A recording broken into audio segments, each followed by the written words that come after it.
Hi, this is Allison Sheridan of the NoSilicast podcast, hosted at podfeet.com, a technology geek podcast with an ever so slight Apple bias. Today is Sunday, December 29th, 2024, and this is show number 1025. And yes, I forgot to make all the jokes about 1024 last week. I can't believe I missed it. Oh well, it's just 1025. Well, next weekend, Steve and I are off to CES to bring you all the good techness that we can find out there. But that does mean we will not have a live show on January 5th. Now, your clue, if you forget, is that you'll already have an episode of the NoSilicast because I will be publishing it on Friday, the 3rd of January to keep the streak alive. Hi, my name is Allison, and I'm a liar. Before I explain why I'm saying that, I need to explain the backstory on how I learned I was a teller of untruths. I started my podcast on May 13th, 2005. When I tell people about my podcast, I usually brag by saying I've been doing it for over 19 years without missing a single week. Now, if you listen carefully, you never heard me say that right when I hit the year mark, the anniversary of the podcast. I usually wait a few months because my streak didn't actually start right out of the gate.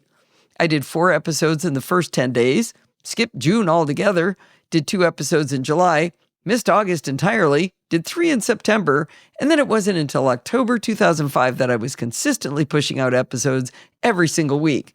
But I figured that was a niggle as long as I waited until after that time to say I'd been doing it, say, in this case, for 19 years. Now, I achieved this because of the kindness of people like Bart, Alistair, and Jill from the North Woods, and a host of other friends over the years who've run the show while we're on world travels. And let's not forget to thank some AI-generated voices who also helped to keep the streak alive. While that's a streak to be proud of, and while I was a pioneer in podcasting, which only started in October of 2004, the NoSilicast was not the first Apple podcast. That honor goes to my friend Adam Christensen, host of the MacCast. He did his first show on December 13th, 2004, exactly 5 months before my first show. On December 13th, 2023, exactly 19 years after he started, Adam retired the MacCast and joined the Mac Geek Gab with Dave Hamilton and Pilot Pete. He's a fantastic addition, as you can imagine, to the show, and he helps keep the Mac Geek Gab at the top of my listening queue. What that means, though, is that as of May 13th, 2024, when the NoSilicast turned 19, it became the longest-running Apple podcast. I double-checked this with Adam to see if he knew maybe there was somebody who'd started a show that was still going on, and it was in between our 2 starts, but he agreed that the NoSilicast is now the longest-running Apple podcast. Now, I was playing around with ChatGPT the other day, and I asked it to name the longest-running Apple podcast.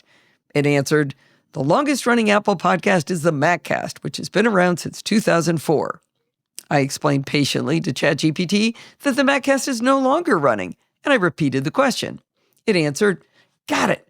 In that case, another long-running Apple podcast is macOS Ken, which has been delivering daily Apple news since 2005. Well, I was pretty sure my friend Ken started after me, but I double-checked over at macosken.com, and I found on his About page this paragraph.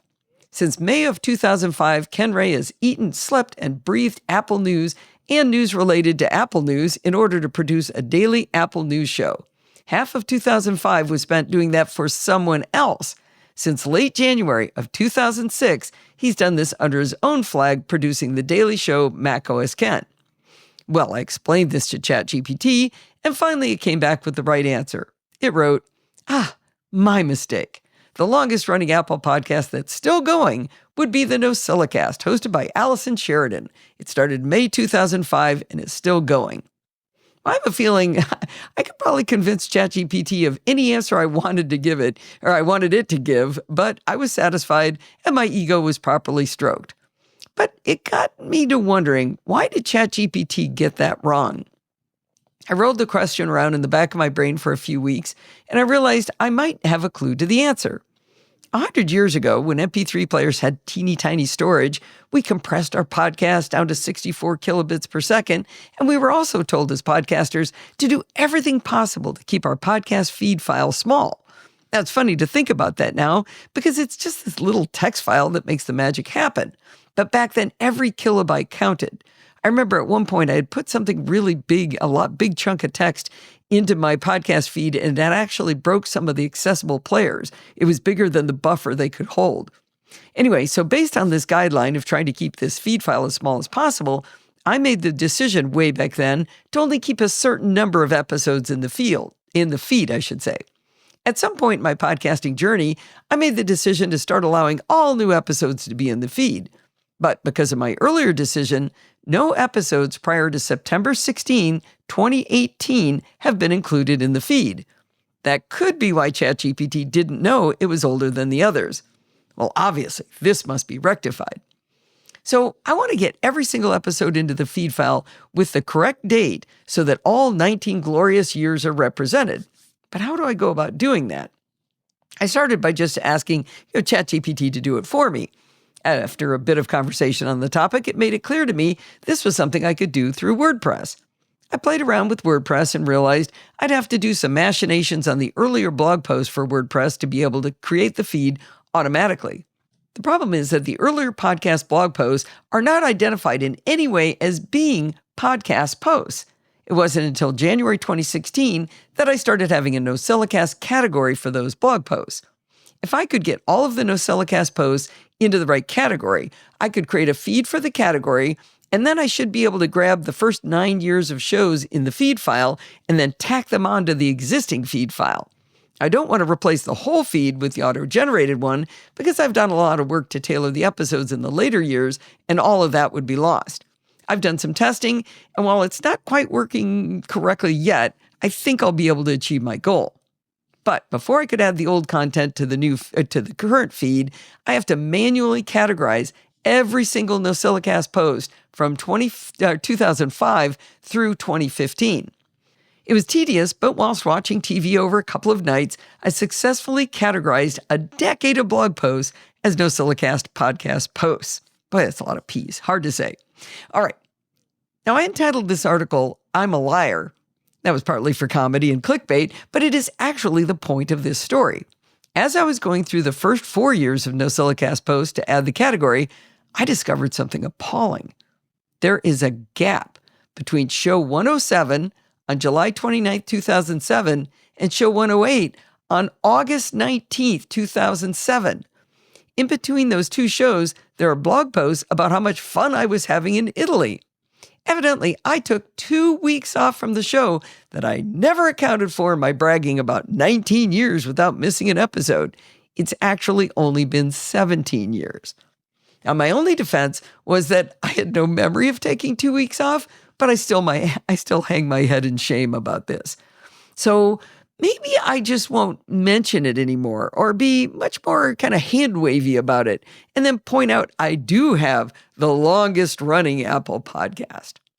Now, while I must live with the sham that has been my claim to fame all these years, it's actually been kind of interesting doing a walk down memory lane, going through all of the shows. I found one particularly delightful episode of the NoSilicast.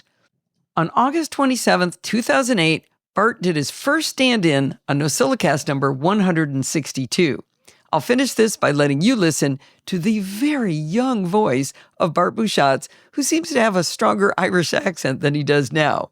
And he introduces the first Trabcast.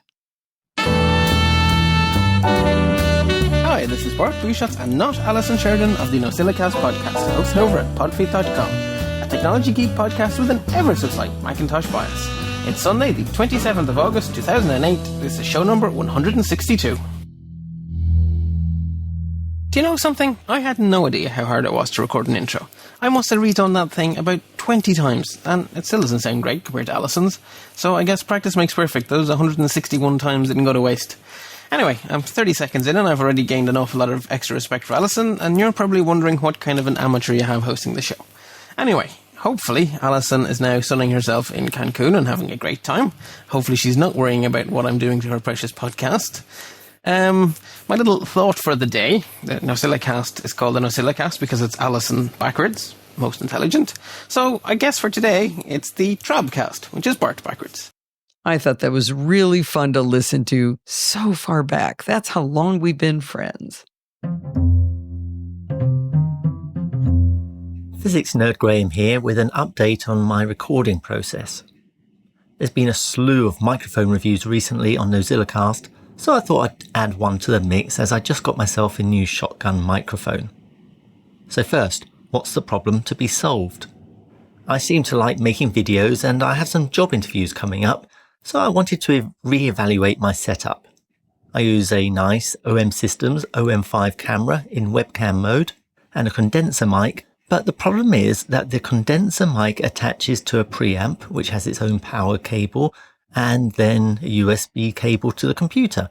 And then I have to make sure I have the right microphone selected, which is harder than you'd think in online meeting apps. So it's all a bit of a faff, and the worst part though is that my condenser mic is best when close to my mouth. But I don't want headshot video with a mic in front of my mouth, and I definitely don't want that for a job interview. I need a new microphone that is simple to use and stays off camera. I found a few YouTubers using shotgun mics, so I did some research and, thanks to a sale, settled on the Mackie EM98MS shotgun microphone. Now, the idea about a shotgun microphone is that it has a long barrel, so it looks like a stick, and that design allows it to get a very directional supercardioid envelope for the sound. In other words, it just records the sound directly in front of the microphone. The Mackie I bought is not as aggressive in this sense as others apparently, but it works for me. Another critical feature is that it is powered, meaning it has a preamp built in, and so my unedited audio is already pretty loud, reducing the need for any post-processing. This and the pro-level electronics gives really good crystal clear sound. In use, it is compact and lightweight, and it just sits on the hot shoe of my microphone. It's also got a screw thread so it can screw directly into a tripod. It plugs into the microphone port of the camera, giving me a really easy to use setup. Now that's important to me because this isn't my job. I just want to have something I can get and I can use very easily. In Zoom or whatever app I am using, I just select the camera as my source and it works. The microphone comes with 3 cables. One connects to the camera, or that one can be swapped for a similar one to connect to a computer or phone. Or the final cable, and that's the only negative I've seen. It's a USB charging cable and it does that job perfectly well, but it doesn't let you connect to the computer via USB. In other words, the output is only via 3.5mm connections, so there's no digital output. The USB charging is for the internal battery that powers the preamp, and it's rated for 25 hours. There is an additional socket on the end of the microphone to let someone use monitor headphones, which I might try out. It also has a couple of buttons, one for powering on. It's got a clever, I think, little feature that you can also press a button and it switches so that the stereo recording records the right channel with -10 dB. What that means is that by getting one recording and trying to get it nice and loud, if something was too loud, the right channel will have a quieter version of it, so you don't get any clipping artifacts. Don't think I'm ever going to use that, but we'll see. And finally, it has a couple of filters on it to cut out the rumbling, 75 Hz and 150 Hz. I've got it to 75 Hz, but got no idea about that really. In testing, I've been happy with the audio quality, with ample signal-to-noise ratio to allow boosting for live use or cleanup using isotope in post-production. I've done some light touching up to the audio in my spoken review, so for comparison, this sentence is my lightly edited version, whereas this sentence is amplified but not edited, and finally this sentence has no adjustments. So this microphone is not necessarily better or worse than the other microphones recently reviewed, but it is different and has its niche. I feel like my setup is giving me a professional looking picture and professional sounding audio, and hopefully this is going to help me present myself in my best light, whether it's for an interview or whether it's for one of my YouTube videos on physics shorts with Dr. Shepherd. Regarding that, I've contributed some podcast articles to NoSilicast before, so look for those if you want to know more about my process. And if you want to chat about any of this, then please come and join me and the rest of the lovely NoSilicastaways on podfeet.com/Slack. Well, thanks so much for that great review, Graeme, and the audio sounds fantastic. I'm really glad you did those 3 comparisons so we could see that you are doing some processing to make it sound as good as you are. Now, I have to confess, I was really confused at the beginning when you said you had an OM Systems OM5 camera, because I have an Olympic OMD EM5, and this is an OM5 from OM Systems, so I had to look it up. I had no idea that Olympus had changed their branding to call them OM Systems, so there's no more OMD and all that. I know they're not maybe the top camera system these days, so hopefully they're still doing a good job and going to be able to keep cameras going. You've heard Bodie Grimm on the show a few times, and in the next NoSilicast, you'll hear him in 2 different recordings. His show, the Kilowatt Podcast, is an awesome resource for EV news and other renewable energy topics. We learned so much from him, and he's a great interviewer, and his personality only adds to the joy of listening. He is self-deprecating, and when he stumbles on saying something, he often just leaves it in the show. Well, last year, Steve got the idea to pull out clips of his silliest moments into a highlight reel, and evidently that's become an annual tradition because Steve has done it again. The clip you're about to hear was created for Bodie and played on the Kilowatt Podcast, but he agreed that we could play it here. It doesn't have anything to do with what we normally talk about in the podcast, but I thought it was so funny I wanted to play it. If this doesn't make you subscribe to Bodie's show, I don't know what will. Hello, Kilowatt listeners. This is fan of the show, Steve Sheridan. It's that time of year to present the 49th annual Kilowatt highlight reel for your listening pleasure. This is where I assemble a collection of audio snippets from selected Kilowatt episodes throughout the year. Since you're a Kilowatt listener, you've probably come to know and love how Bodie delivers his podcast with, what should we call them? Bodieisms. These are the moments where Bodie gives us a peek into how he thinks, and it's part of his charm. To be clear, these are comments he's left in the show after editing. So what follows is a collection of Kilowatt audio clips from Bodie over the past year that I found quite amusing.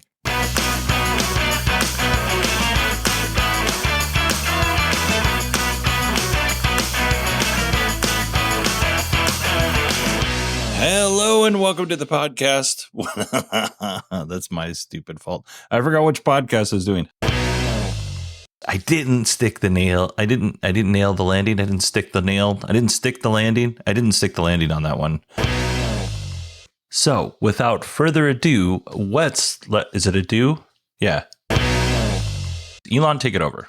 Thank you. You are very welcome. Tesla was actually working with Uber on where the superchargers should be located. I don't know why I said that so weird. All of these folks that talk to inside EVs talk to them on the condition of anonymity. They wanted to be anonymous. Now let's move away from a time when I was young, hopeful, had a full head of hair, wasn't overweight. The world was my oyster at that time. Now the world is my Werther's original. I'm to that point in my life. All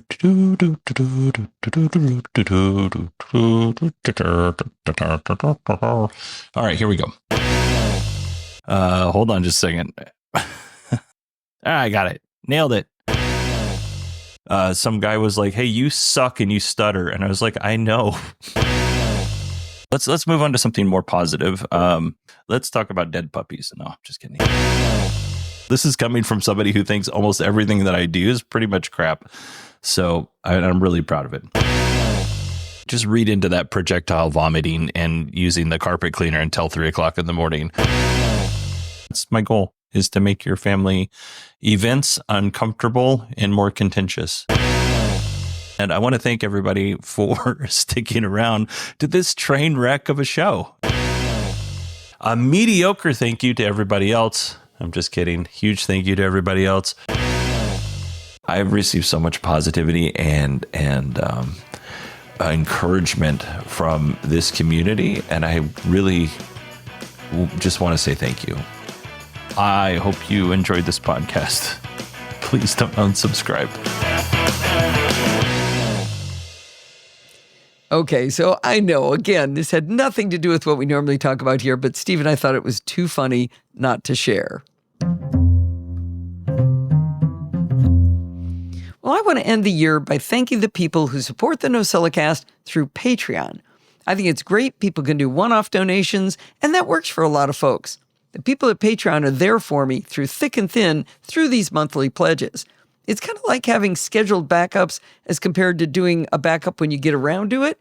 Now, I'm not throwing shade on whatever method works for you, but the Patreon supporters do have a special place in my heart.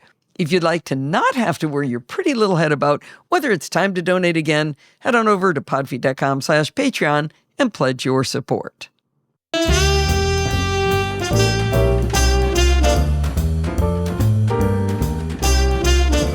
Well, hi, Bart. Welcome to the show. We're going to have a little bit of a different topic today. Is that right? We are, because while I am perfectly capable of stringing a sentence together today, I can't put multiple of them in the right order very well because I had a little bit of, what are we calling it, a minor medical procedure yesterday, and I'm on painkillers I'm not used to. So there's painkillers you are used to? Not really, no. An aspirin, does that count? Okay.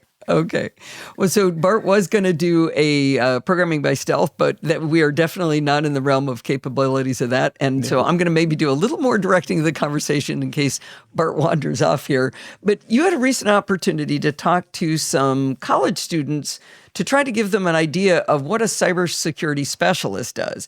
And it sounded like a really interesting topic for us to have as an audio recording, which you can also point to. So if people are interested in pursuing this kind of career, what is it really like? What does it mean? Is that a good way of starting us out? It is. And so I guess for a little more context, so these students are halfway through their secondary education. So in Ireland, so you have like the equivalent of your lowest school, and then at about age 12 you go into secondary school here, and halfway through you have to make decisions. You have to choose, because you do way more subjects for the first half than the second half, and you have to choose what do you throw away. So hang on, so this is not university or college or whatever words you want to use there. This is still what we would call high school. Yes, this is halfway through high school, so age 15-ish. Okay, so you're getting them young. Right. And so these students have the choice to take a year between the two halves. And in that year, they're physically in school, but they have no classes. They do project work, they do work experience. So they're encouraged to be a part of the community.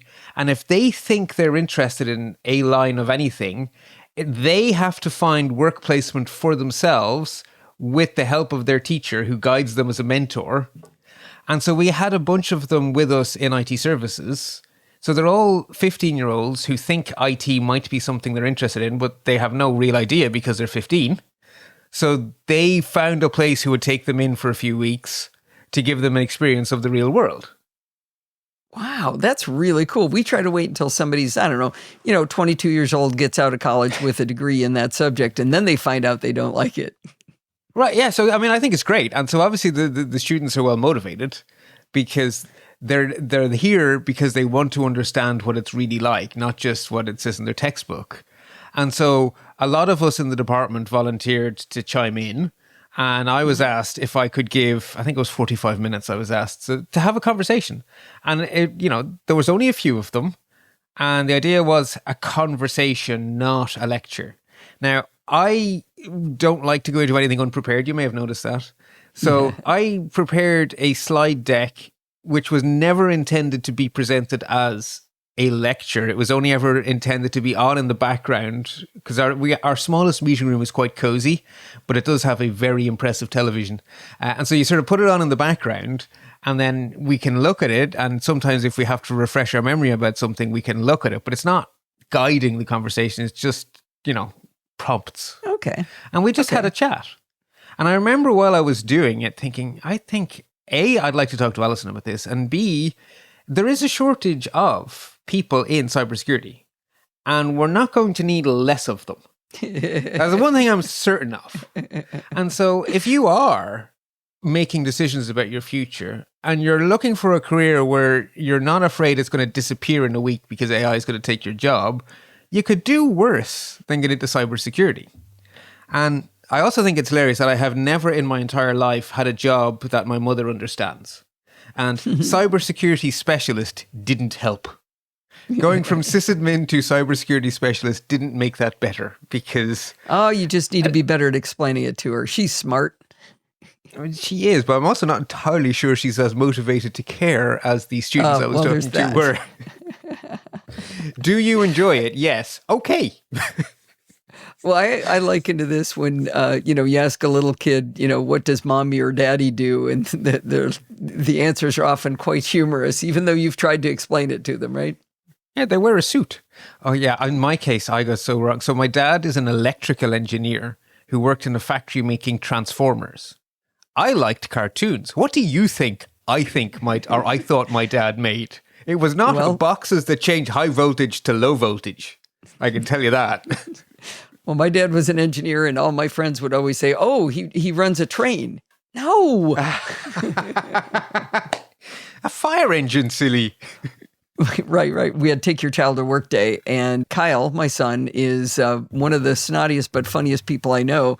And after spending the day with me at work, he wrote in Spanish, because my daughter Lindsay had written in Spanish on my whiteboard the year before, something quite nice. What he wrote in Spanish was, all my mother does is talk, talk, talk.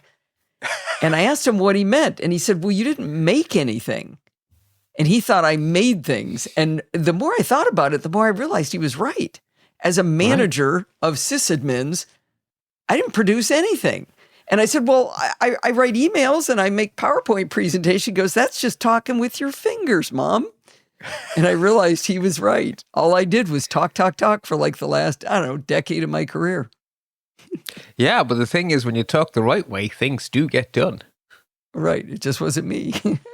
Yeah. Well, anyway, so directly. Bart, what does a cybersecurity specialist do? So I spent a long time trying to figure out how to summarize it, and I ended up writing it down as names of words with emojis. Because I sort of thought, okay, I come in the morning on Monday, and then I leave on Friday. What do I do between those two things?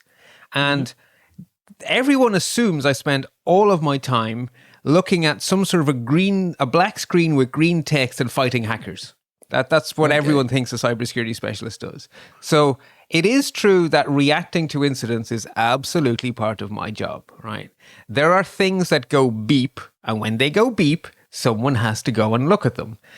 Most of the time, thank goodness, they go beep because nothing has actually gone wrong, or it's because something's starting to go wrong. But if you get in there quick enough, you can stop it doing major damage. And a lot of systems are here to help us these days. So it's really interesting how the amount of damage done before something goes bing is so much less now than it was 2 years ago. Because you've been doing a good job setting things up then. Arguably, because one of the things I have been involved heavily with is pushing multi-factor authentication for everybody. Everybody. And that has made the single biggest difference of anything that has changed in IT in the last decade. Just let me interrupt multi-factor. You to tell people something that they might not know, or to get you to tell them, is I always thought, oh, isn't that cute? Bart works at this little tiny university in Ireland. I mean, how many users can he have? Like 150? How many people, if you count all of the students and all of the professors, how many people are we talking about? In terms of identities, i.e. accounts, you're talking approximately 30,000. That's as big as my global corporation I worked for Raytheon was 30,000 people. That is insane. Yeah, because if you're a part-time student, you get a full account, right? There's no such thing as a half account. You have an account or you don't have an account. If you give one lecture a month as a visiting lecturer, you have an account. You have an identity. You are here. You can be attacked, right? So everyone who's involved with the university has an identity. So in terms of how many identities there are out there where we could be attacked by, it's tens of thousands. That's crazy. I'm really glad you told me that at one point, because I was kind of like, I've seen the university. It's not that big. I mean, it's physically, it's a good size, but it's not this monstrous facility, you know? Yeah, I can walk from one end to the other quite comfortably and do quite often. Right. Okay, so you respond to possible incidents when things go beep. Yes. Now, here's where there's a really important point here, right? Because what's going beep, a lot of what's going beep is the thing people think I do is something almost everyone outsources because almost no one is big enough to do it themselves. It's a Security Operations Center, a SOC. So there are people whose job it is to watch in real time what's going on and to respond. And that's really difficult. And that, like, you would need at least 3 or 4 full-time people for an organization of our size. And the skill level you need to continue to fine-tune the tools used in a security operations center they're very skilled professionals. So we couldn't afford that. So that's outsourced. So you buy security operations center as a service. So like you can get malware as a service, you can get 24/7 eyes on your systems as a service. And but you said you're reacting to alerts and monitor and responding and monitoring, but it sounds like somebody else is doing that. they're doing the 24/7, and their expertise is filtering. It's like the world's biggest funnel. So every event that happens is an event, right? Someone's opened a file, someone's logged in, someone's sent an email, someone's forwarded an email, someone's replied to an email. They're all events, millions of them, and they all go into the big end of the funnel. And then there's a whole bunch of AI that crunches through all that data and goes, well, that's weird. That's not normal. Looking for something out of pattern. Something out of pattern.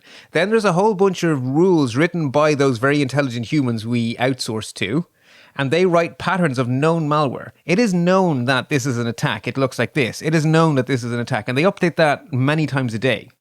So that's chunking away at those millions, and that gets it down to thousands.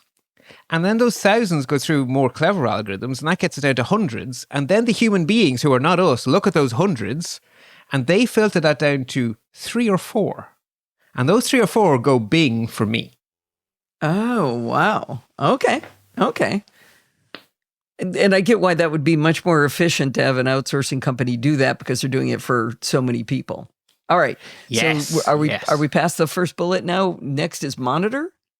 Next is monitor. So one of the most important things to know is what is normal. That is, if you don't know what one of your systems is supposed to look like, the chances of you spotting the start of something bad is about 0. If you look at a dashboard and you can't say, normal, a little bit busy today, oh, that's odd, right? If you can't say, oh, that's odd, something wrong. So a big part of my week is effectively like a physical security person patrols. I have a whole bunch of dashboards, and to make sure that it gets done consistently, there is a run book I follow. Literally, it's the weekly baseline security checks is the name of the run book. And that is a list of tasks, and there is a matching note, or one note, in fact. Every week a new page is started, and the log is taken of the baseline checks. And every week we go through the steps and we record, yeah, I did it, and what was different. Sometimes the answer is, no, all looks fine. Almost never do you find nothing, right? In theory, every single server automatically patches itself every 24 hours. In theory. In reality, when you look at the dashboard, you see that there is a server there with a patch level of -5 days. It's like, why are you 5 times worse than you should be? What's going on here? Okay. So is part of that knowing what normal looks like? Like you now know what normal looks like, so you can recognize abnormal? Yeah. It's a simple question. Like, okay, so you're currently having 500 users log in every minute. Is that normal? Yes. You're currently having 5,000 login attempts. Is that normal? No. Okay. What's going on here? Brute force attack. Nowadays, it's almost always password reuse, so-called password stuffing. There has been another data breach. I'm sure there has. I don't even know which one it is. I promise you there has. It just happened. It just happened. Guarantee you. Whenever you're listening to this, doesn't matter. It's true. Right. And they are taking those passwords and they are trying them. Okay. And so what you will see is a spike of failed logins. Or actually, no, what you will see is a spike of successful denied logins. No, okay. Correct username, correct password, multi-factor failed. Correct username, correct password, multi-factor failed. Wow. Okay, and that's a success, but you still want to stop it. But I'm going to stop you here for a second. I have to be amazed when you talk about every server is patching itself every day, and if something's 5 days out, that's a catastrophe. I distinctly remember when my sysadmins asked me to beg our customers to let us upgrade Oracle once every 3 months. Beg our customers, and they said no. Not my systems. No, they're critical. They can't be offline for even a minute. I can't take the risk that it's going to change the software in any way, shape, or form.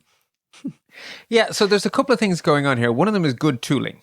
So modern Linux can change the kernel while the OS is running. Ooh. That is like changing your tire while you're driving up the highway. Yeah. It is astonishing technology. It's called hot patching. It's coming to Windows 2005, by the way. So Windows Server 2025 is going to be as powerful as Linux is now. So that's good news for all the Windows E server people. But that means that you can apply those updates without rebooting. That means no downtime. Wow. And then the other thing is an enterprise. What's different about enterprise Linux versus desktop Linux? The answer is on enterprise Linux, the version number of everything is locked. So you will have Apache 2 point whatever for the entire lifetime of Red Hat Enterprise 8 or Red Hat Enterprise 9. Mm-hmm. And the only thing they will do is bug fixes and security updates. You will stay at that version of Apache with all of its behavior for the entire life of that version of Red Hat. And they will just make sure it's not insecure. And so those patches you're applying won't change something out from under you because they can't. That's an upgrade, not an update. So if your version of WordPress says, well, I need PHP 8 now, and that version of WordPress or that version of Red Hat came with PHP 7, you have to manually log in and go, upgrade PHP 8 whatever. And then you'll get those changes. So you won't get the breaking changes from auto updates on an enterprise product. That's what makes it enterprise. Okay, let's get back on topic here. I've driven you off the road with your wheels changing while you're driving. So we've done respond and monitor, and then next is check. Check is really important. So you have to, by law, make all sorts of commitments to auditors, or there are commitments made for you, right? We work under regulations that say every public body must meet a minimum standard that is X. It's a bit like NIST. So in America, if you're a government contractor, you have to meet the NIST standard. Ireland has an equivalent of that for anyone who gets taxpayers' money. If we are giving the hard-earned money of the Irish taxpayer to you, you in response must do the bare minimum not to be hacked to be Jesus. That is a condition of getting that money. Okay. So you have to commit to certain patch levels. You have to commit to certain rules, and you are audited, which means it's not okay to say, oh, our policy is. That does not get you past an audit. They will say to you, okay, fine. Prove, which means you have to check every assumption. I assume everything is at a certain patch level. Is it? Better run a script. That script had better write to a log file, and that log file had better be dated, and you better have the full history of that script going back. If your processes you check weekly, you better have weekly CSV files, right? If you say, we guarantee that every service does a certain thing, we have a firewall on every server. Well, log into every server and make sure it hasn't crashed. Has your firewall crashed? You'd be amazed how often actually the process can die. Firewall D can just die. You said you've got a script that runs that checks all this, and then it writes out a CSV, and you've got that. But are you then looking at that CSV and reading it, or what do you have? Yeah. What does the security specialist do with that? So for a start, you have to write a lot of those scripts because none of these things are static. So you are making every year. An auditor's job is not to be your enemy. An auditor's job, your auditor is your best friend. This took me a while to comprehend that, because you think, auditors, they're the baddies, but they're not. They're your complete friend. They're terrible. And if they're good auditors, they will end with, okay, you've passed. You said you did X and you did X. That's great. But if you did Y, you'd be more secure. So can you make us some new promises so that when we come back next year, we can audit you against those enhanced promises? Or Okay. the less friendly version of that is you have cyber insurance. And every year they ratchet the screws a little bit because they're more and more afraid of how much money you could cost if something goes terribly, horribly wrong. And the baddies aren't sitting still. So every year, the minimum standard for your premium not to go up goes up a little. Okay, so you're running the scripts and you're writing the scripts. Are you looking at the results of the scripts? Oh, yes, absolutely. That is a big part of our processes, weekly reviews of... That sounds boring. You would imagine it would be, but it's usually where mysteries come from. Mysteries are... Oh, okay. The fun. puzzle part. Okay. Yeah, there's a lot of puzzling going on. And a lot of the time, like there is... A university is a very open place, right? You lived your career in an enterprise where IT had a lot more power than IT in a university do. Because in a corporation, the employee, hypothetical, especially in a modern corporation, corporate IT can say to an employee, no, you'd like to go It to was on the PayPal. path to No. get there, Bart. It was on the path to get there, much to the consternation of every employee, by the way. Okay, well, in this day and age, if you worked in enterprise, it would just be no. These websites, no. Facebook, no. Yeah, it Not was allowed. getting there. Yeah. What's this got to do with the check? What it's got to do with the check is one of the least favorite words for every university IT person. Why you have to check. What those mysteries prove to be almost every time. The answer is almost always the same. So academics have academic freedom. They use that academic freedom for what we call shadow IT. Mm-hmm. They invent their own solutions to things. Yes. And they very often do not do so in an even vaguely secure way. And we are responsible for the entire IT footprint of the university. It doesn't matter who stamped the footprint in the sand. It's still our problem.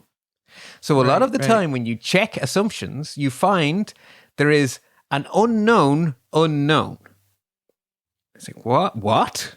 What is this? That's interesting and kind of fun to solve the puzzle. Challenging, yeah. It's certainly one of the parts of the job that is the opposite of boring, right? You're saying, oh yeah, just looking at outputs of scripts is boring. No, they almost always involve a mystery.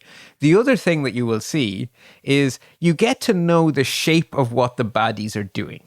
You get to... I say, oh, trying that little trick again, are we? Oh, I've seen that before, right? At the moment, the classic one, right? The pattern I see all the time, username and password correct, multi-factor authentication denied, location, India. Same thing, location, always Missouri for some reason. Same thing, location, Amsterdam. Okay, distributed. They're just trying on a few different proxies. They're trying to see if you're doing conditional access based on location. You recognize it straight away. You force change the password because it's password reuse. The baddies have the password. Sorry, user, you can't have that password anymore. You let it go. Gone now. That password's not allowed. Change it. Problem goes away. And so you recognize them. But then you get a pattern that you don't recognize.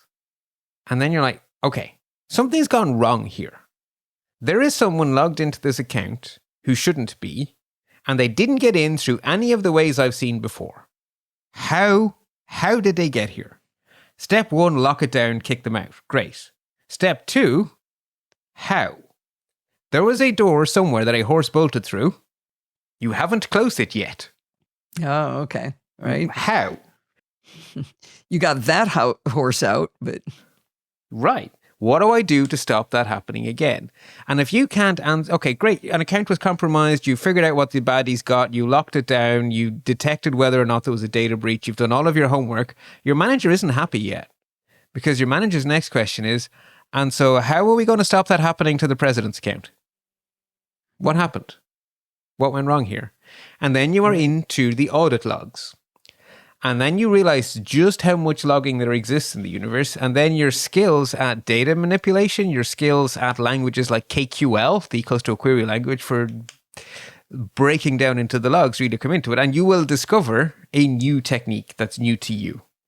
The chances are it'll then become really common because the baddies copy from each other all the time. And it will be a new normal. And it will become your new best friend.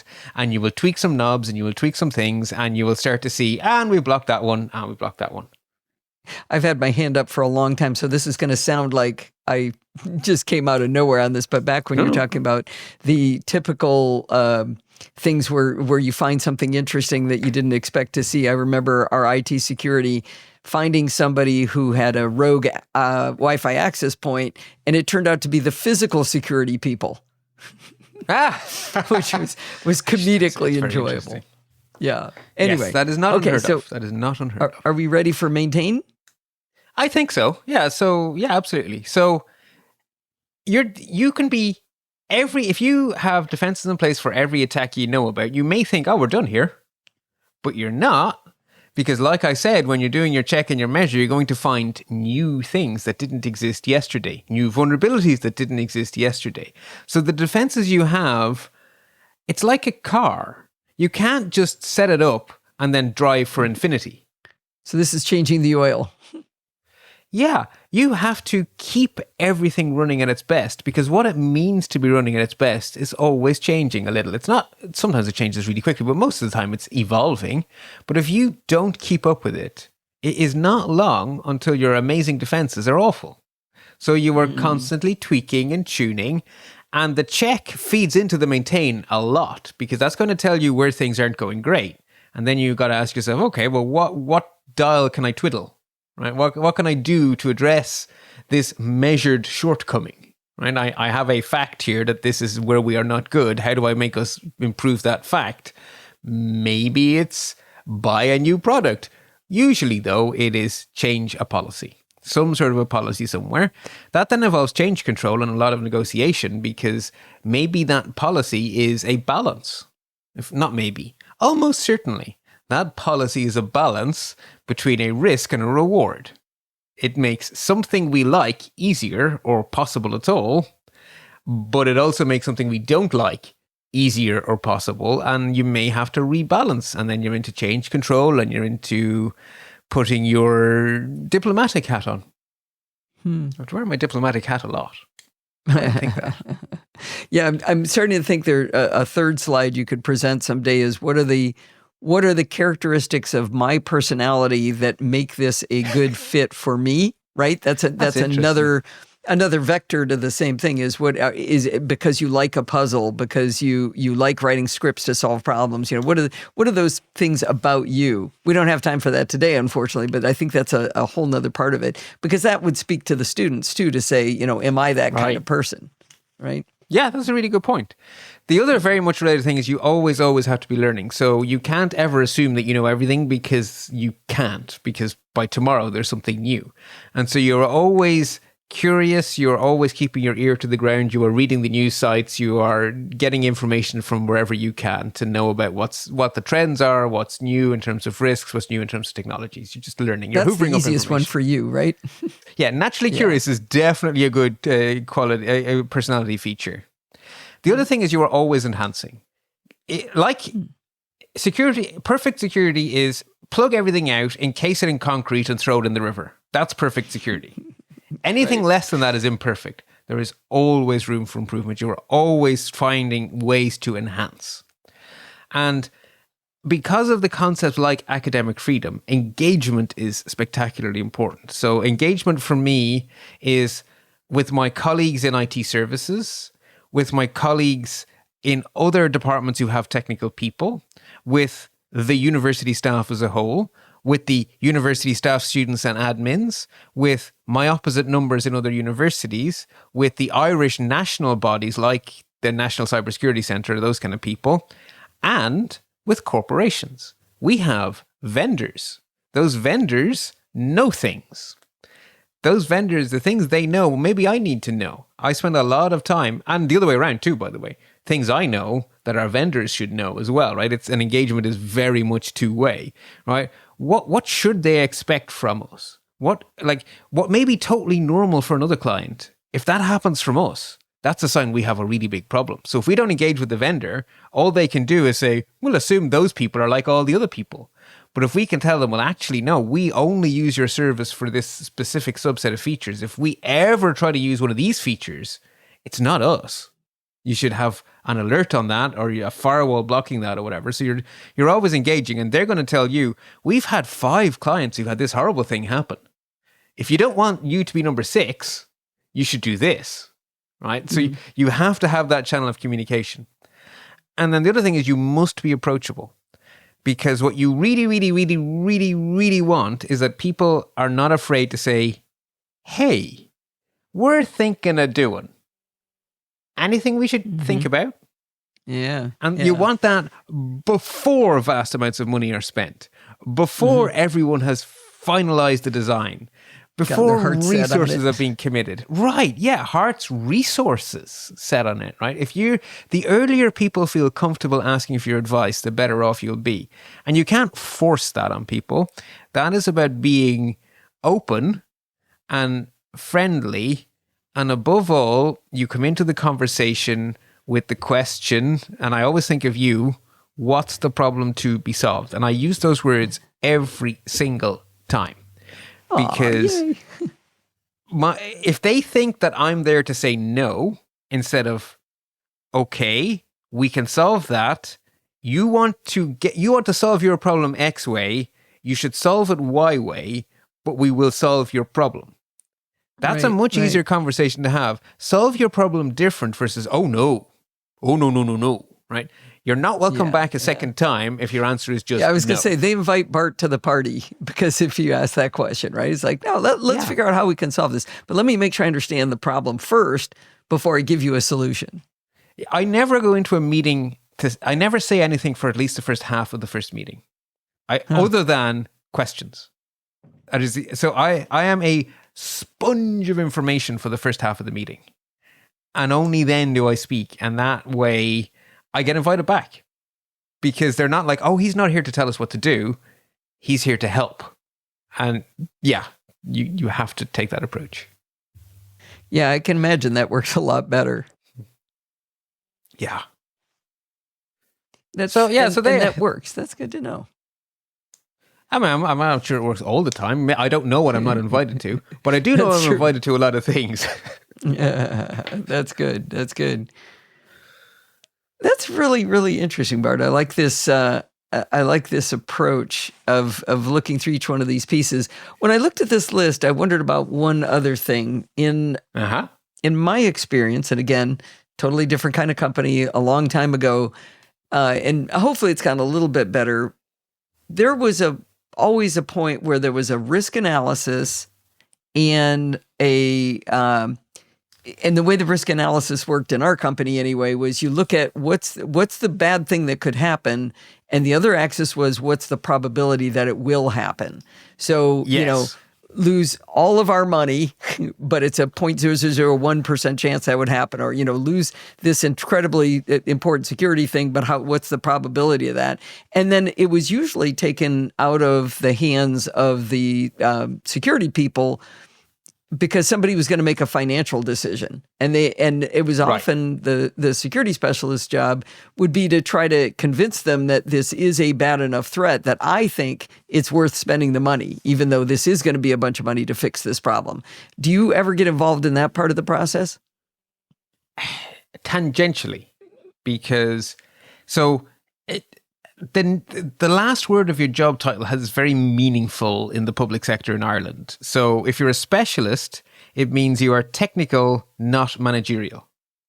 Then the next level up from a specialist is a manager, then a head, and then a chief ... And so the money decisions rest at the head and chief level, and the manager's job is to argue with the heads and the chiefs. And the specialist's job is to provide the facts for the manager to be able to have the conversation. So I have to provide the facts. But you have to give those two axes, though. You have to give those facts of what do I think the chances this could happen? Yes. And what is it going to cost it, or what is the effort that needs to go into to resolve or keep this from happening? Absolutely. And I don't only get to say what the risk is, I have to be able to say why I say that. I can't just say, oh, that's a 50-50 chance. I'm afraid I got to back it up a little bit and actually justify that number. So I got to justify the risk, and I got to justify the potential damage. And a lot of the times it kind of comes about of saying, well, okay, this has happened 5 times in the last year. Each time it had this effect. There is a product available which costs this amount that is an order of magnitude less, and it would make this not happen again. Right. Those kind of Right. things. And the facts are based on, well, okay, so the measure, right, that measure and check, measure and check, measure and check, that is the input to those conversations. And they happen, obviously, Okay. above my pay grade. Yeah, I think where I was more in the fighting about the money part, and I was getting Right. the facts from people who at that time were not officially cybersecurity specialists, because I don't even think the title had been invented yet. I'm so old. Pretty soon but my like, stories will it's- be like talking about a spinning wheel, you know. But I'm kind of like I'm like a security sysadmin, right? So like a sysadmin is a specialist of servery stuff, whereas I'm a specialist of the cybersecurity stuff. And so in the same way that a sysadmin probably isn't going straight to the people with the purses, the cybersecurity specialist isn't going straight to the budget holders. Right, right. Well, I think this is really cool that you did this for us, but even more to do it for young people to understand what's out there. And I think that's a pretty nifty system that you had the opportunity to do this. So thanks for coming on the show and doing this. This was, you sounded perfectly lucid to me, sentence to sentence, Bart. I think you're fine. Maybe not I didn't programming by stealth fine, but definitely for this. No, I got to weave a whole thing together. Fine for that one. I did actually try to have the conversation explaining submodules to my darling beloved, and it didn't go well. If I can't explain it to my darling beloved, I can't explain it to the audience. Trust me. That's for sure. That's for sure. All right. Well, I think your security bits sign off might be the right one to go with. I think you're probably right. Until next time, remember to stay patched so you stay secure. Well, that is going to wind us up for this week. Did you know you can email me at allison@podfeed.com anytime you like? I had a friend of mine who'd listened to the show for years ask me, what's your email address for the podcast? Really? I say it at the end of every single show, allison@podfeed.com. That's pretty easy. If you have a question or suggestion, just send it on over through an email. But remember, everything good starts with podfeed.com. You can follow me on Mastodon at podfeed.com/Mastodon. If you want to listen to the podcast on YouTube, where do you go? podfeed.com/YouTube. If you want to join the conversation, you can join our Slack community like physics nerd Graeme told you to do over at podfeed.com/Slack. You can support the show at podfeed.com/Patreon or with a one-time donation at podfeed.com/donate or podfeed.com/PayPal. And if you want to join in the fun of the live show, what are you going to do? You're going to wait for 2 weeks and then head on over to podfeed.com/live on Sunday nights at 5 p.m. Pacific time and join the friendly and enthusiastic NoSilicastaways. Thanks for listening and stay subscribed.